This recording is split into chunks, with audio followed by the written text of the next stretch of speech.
গরম পড়ে গেছে, বর বলল দুপুরে একদম হালকা পাতলা মেনু করবে। তাই আলুগুলোকে সেদ্ধ করে ভালোভাবে হাতে চটকে নিলাম। আর কড়াইতে দিয়ে দিলাম সর্ষের তেল, দিয়ে দেবো শুকনো লঙ্কা ফোড়ন।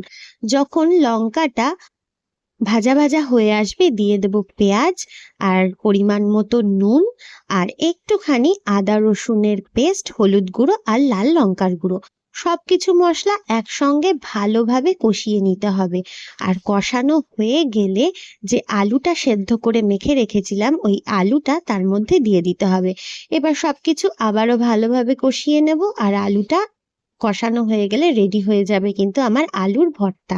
এভাবে ঠান্ডা হয়ে গেলে যে যেমন পরিমাণে খাবেন সেই অনুযায়ী দলা করে নেবেন। আর এদিকে আমার বর আসার টাইম হয়ে এলো, আমিও বেশ সুন্দর করে আলু সেদ্ধ, ডাল আর ডিমের অমলেট দিয়ে খেতে দিয়ে দিলাম। হলো তো গরমকালের পারফেক্ট মেনু। ভিডিওটা ভালো লাগলে লাইক অ্যান্ড সাবস্ক্রাইব।